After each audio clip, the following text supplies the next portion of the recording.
I should start the lesson with some good news. After an elders meeting, I've been hired for 2 more weeks. We're good. Good to hear that. I sometimes find my inspiration when I start reading the Bible and just going through personal readings, things that I like. And I enjoy history so much, I always go back and I read a lot of the Old Testament. Some of these lessons I think fall by the wayside because there's so much development that is needed, or they're just such a tiny snippet of an individual's life that has such a profound effect on things. And in this regard, this is kind of what we have in both situations. And I don't have time, and I won't take the time to go through all the history that builds up to this. But Elisha, we understand Elisha is just a tremendous prophet, and there's lots of things he did. He wanted double Elijah's spirit. I'm not sure when you read the recordings of what he did, he had that. But nevertheless, in this particular instance here, Elisha is doing all kinds of miracles, so much so that people know about him pretty broadly. And when this general who's got leprosy is looking for every cure that he could possibly find, one of his servant girls, which happens to be a Jewish girl that was captured and pressed into servitude, said, well, if my master knew about this guy back home, he wouldn't be worried about it, because this fellow Elisha, he could take care of it. And so Naaman, as we all are familiar with that account, goes and gets angry because of the fact that Elisha doesn't come out and wave his hands and go through gyrations to fix the problem of his leprosy. And I don't want to go into too much detail, but I'm sure you're familiar with leprosy. Leprosy's ugly. It's just not pretty. There is a rotting away, a wasting away of the flesh. And as I understand it too, there is a smell that goes with that kind of a disease. It's not pleasant.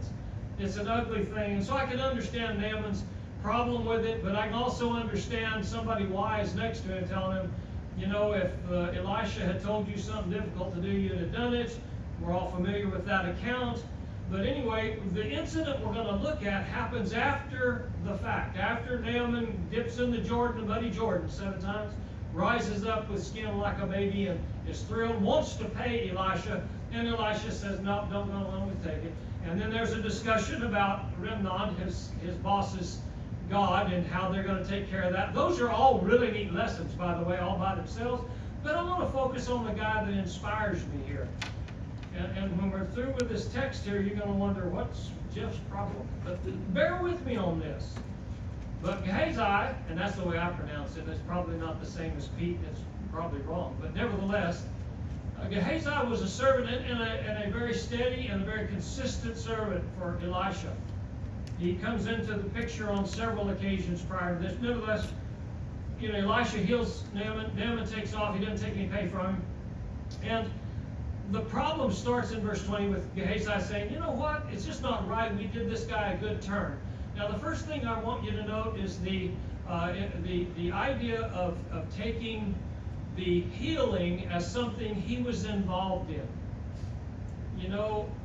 There's a problem when you think that you are responsible along with somebody else to having fixed something. Elisha's the one that healed him, told him what to do, told him how to do it.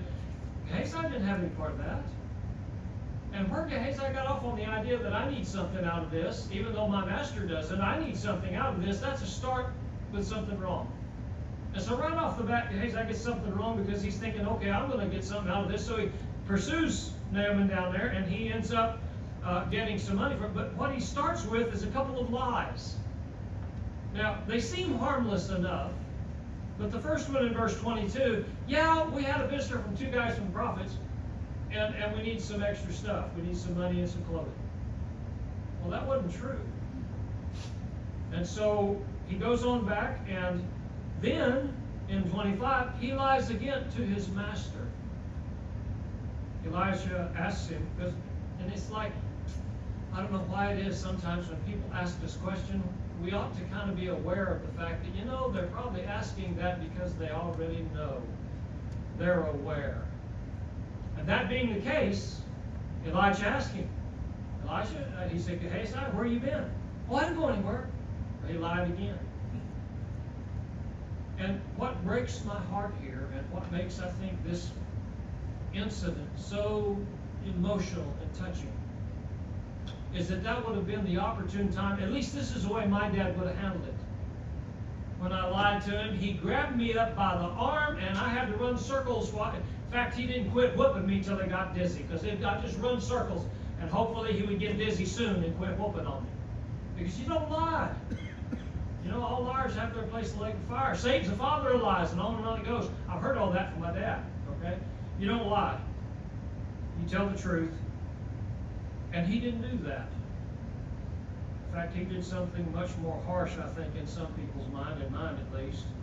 In verse 26, though, he tells him of the emotional connection. Did not my heart go with you? And the man turned back. You know, there's so much that we do, mistakes that we make, that we have no idea how far-reaching the consequences will be until after the fact, and we realize, wow, what did I do? I don't know whether y'all have ever had that little epiphany, but I sure have. And there's just no amount of, I'm sorry, my bad, oh no, how do I change this, that can go through your mind that will fix the problem. It's the Humpty Dumpty sin. You can't put the pieces back together again. So what do you do? But Elisha said, my heart went with you when you went out there. And why is it that you felt the need to do this? And then he goes in that last verse. And this is where consequences of sin really comes back, and it just bites you. That leprosy that we just got rid of on Naaman, you got it. And it's going to cling to you and your descendants forever. That's not like Moses when he's, being convinced by God that I can take care of you over in Egypt if you just go on over and do what I tell you to do. Put your hand in your cloak, and he puts it in. He says, draw it out. He draws it out and goes, it's leprosy, And he said, well, I'll put it back in. Sure. And puts it back in. It comes out clean. No, this is not a tempt. This is not just a little sign for the moment. Or like Miriam, when Miriam and Aaron got a little too big for the britches and decided their little brother Moses was taking too much on himself. And God struck him, and Miriam ended up with leprosy. And Moses fell to the ground. Please, Lord, let's take care of this. And he said, well, I will, but it's going to be 7 days. 7 days she stank, and she's corrupt with leprosy. No, this is different. Gehazi is going to be plagued with leprosy for the rest of his life. Now, I know you wondered, how is this a great example for you, Jeff? Well, let me tell you. I can't speak for you, but there have been times in my life, and I'll bet there's been times in yours, when somebody approached you about something, and the best you could do was duck your eyes to the ground and shake your head and say, yeah, I did. There's no getting around it, and I got consequences coming, and it ain't going to be fun. And it's going to be horrible, but the real key to this account is not in this context. Because what would you do when now you're standing before your master, and you've got leprosy, and the corruption of that disease and the stink of that disease is undeniable, and now you know I'm going to have this for the rest of my life? What does that do to your mind, your perspective, your attitude? I know a lot of men, that would break them right there. Be done. No hope. Nothing to do. Can't do anything about it. And that's where I believe Gehazi is one of the best examples in the book of what you do when you've committed that Humpty Dumpty sin. You can't get out, you can't get around it. It's broken. I ain't going to be able to fix it. All I do is pick up and go forward. Look with me over a couple of chapters. Chapter 8. A lot of things happen, by the way, in between chapter 5 and chapter 8. All kinds of massive stuff. I mean, from kingdoms to small things with individual people. Elisha's still very active. And evidently, Gehazi's still with him and still serving him with all this leprosy, a very public display of, I messed up. There's no way to get around it. You can't walk into a room and somebody doesn't know, oh, look at the white guy. And back in the culture that he's in, being white was not a good thing. That's leprosy. Okay, it's not a good thing. Look at the guy that's got leprosy. We know what the story is on that. There's no way to get around it. And Gehazi is still serving. But one of the things that occurs during this gap is that Elisha helps a lady by telling her, Israel's being an idiot and God's going to thump them, and so you need to leave this land, go over and live with the Philistines for about 7 years. And then after the drought and the famine that's going to happen to these people because they won't repent. Then you come on back. Well, she goes over for 7 years, lives with the Philistines, comes back and approaches the king because she came back and her land's not hers anymore. And that's going to be a problem. And guess who's there to mediate on her behalf? This smelly old fellow with leprosy that happens to be the servant of the great Elisha, who helped this lady not only sustain the famine, but also prior to that, fill up a bunch of oil jars. That's another story for another time, another incident. But the king, in verse 4, if you will with me, in chapter 8, verse 4, then the king talked to Gehazi, the servant of the man of God, saying, tell me, please, all the great things Elisha has done. And I can just see the guy standing there, oozing with leprosy, with the smell that goes with it, in the audience of a king, and saying, well, look at me, here's what he's done. No, it wasn't that way at all. No, Gehazi told the king what happened, and he was telling the king how he had restored the dead to life. And there was the woman whose son he had restored to life, appealing to the king for her house and for her land. And Gehazi said, here's a visual aid for you right here. My lord, O king, this is the woman, and this is her son whom Elisha restored to life. Here's your visual aid, king. This is the lady who's trying to get her land back. Here's a guy who is for life plagued with one of the worst diseases you could have in that country, leprosy. And he's not bitter against Elisha. He's telling the king all of the great stuff Elisha is doing. And then here comes one of the examples of the great things Elisha did. Well, here's a lady who needs her land back. He is mediating for this lady, just like Elisha helped this lady. The king asked the woman, and she told him, and he got a couple of officers and said, go restore to her all the proceeds that she had. Look at how Gehazi handled the consequence of his sin. Now, in my book, there's a lot of ways we respond to sin that can't be fixed. There's a lot of things we can do to fix, and we ought to fix them when we can. Crosswords, something said to somebody where you can go back and you can't take the words back, but you can tell them, look, I was out of hand, I was wrong, I should have said that, we need to get this right. Something you've forgotten that you should have remembered, that's usually what's afflicting me these days. I forget so much anymore. And if you did, and you need to own it and go on and try to do the best you can. Some things, and I look back through my life, this wreck that I call my life, and there's stuff I've done, and I wish I could undo it, and you can't. And I'll tell you honestly, if there's a person in this audience that says, oh, that's not the way I am, you're lying to yourself. I know good and well, every one of us have done things we wish we had not done. But that's not the key to the lesson. That's not the point Gehazi gives us. What do you do after that while you're still carrying the scars of the sin you committed and you can't get it right?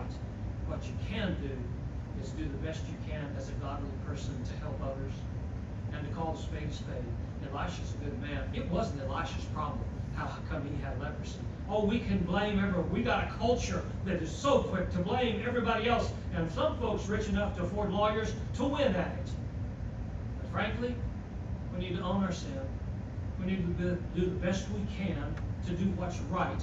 Who knows who might be blessed deeply because you do the right thing, regardless of standing there publicly with leprosy all over you in the king's council saying, here's a woman who is very deserving of her own.